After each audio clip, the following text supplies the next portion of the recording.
Il y a la semaine méditerranéenne des forêts, donc, qui a été instaurée en 2010. Et cette cinquième édition va s'attacher principalement à poser la problématique de la restauration des espaces forestiers et des paysages forestiers. Et l'origine de cette semaine part du principe que les pays méditerranéens partagent un certain nombre de contraintes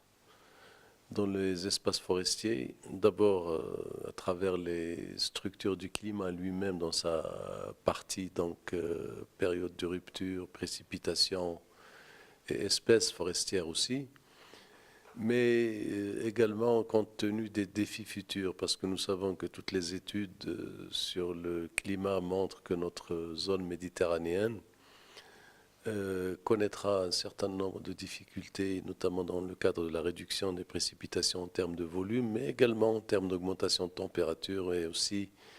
de répartition géographique et répartition dans le temps de ces précipitations. Parce que nous savons que les moyennes de précipitations n'ont plus aucun sens et que ces éléments nous poussent à trouver des méthodologies d'approche qui nous permettent de nous adapter à ces changements. Les pays méditerranéens, chacun un parcours particulier, chacun un domaine d'expertise, chacun un certain nombre d'expériences à partager. Et c'est à travers de cette mise en commun des expériences des uns et des autres, les expériences réussies, mais également les écueils, qui nous permettent de dégager des approches qui nous permettent d'aller plus vite.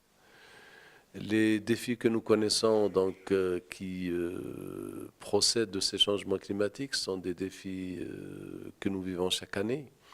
Les feux de forêt dans les pays méditerranéens, qu'il s'agisse des pays du nord ou du sud de la Méditerranée, sont importants puisqu'il y a des dizaines de milliers d'hectares qui sont détruits par les feux chaque année. Bon, cette tendance connaîtra certainement une accentuation dans les années à venir. Et sur ce régime-là, le Maroc, par exemple, a un modèle de lutte contre les incendies qui lui a permis, sur les 10 dernières années, de pratiquement réduire les espaces parcourus par le feu de près de 75%. Et dans les 25% restants, il s'agit principalement des espèces secondaires, les espèces nobles n'étant pas touchées d'une façon significative. Donc, ces plans d'adaptation donc, nous poussent à partager ces expériences et de mettre en place avec les adaptations nécessaires, parce que ces plans ne sont pas transposables en l'état, mais qui demandent donc une forme d'adaptation à ce genre de défi. L'autre défi majeur, c'est celui de la problématique de l'eau dans sa complexité. Nous savons que les bassins versants, nous savons que les phénomènes extrêmes tels que les inondations sont la source d'un certain nombre de dégradations, notamment dégradation des sols, l'érosion, les perturbations dans les cycles de l'eau, l'envasement des barrages, la limitation de la capacité de stockage des barrages et par conséquent donc la réduction de l'eau disponible qui pourrait être utilisée pour les usages agricoles ou industriels ou d'eau potable. Bon, tout ceci évidemment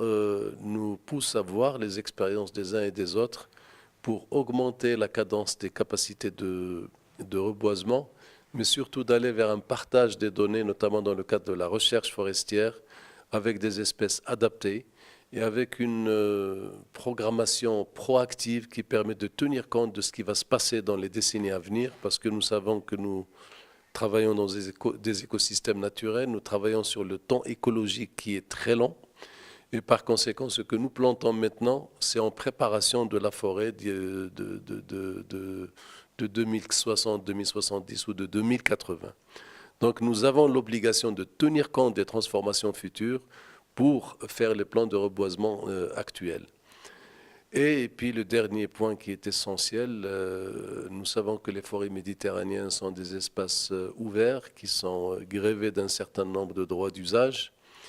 Et il était essentiel aussi de voir les expériences des uns et des autres, notamment dans le cadre de l'économie sociale, et qui permet de traiter ces espaces forestiers dans la dimension du développement. Parce que nous savons que lorsque, à travers certaines expériences, la constitution d'associations pastorales ou de coopératives forestières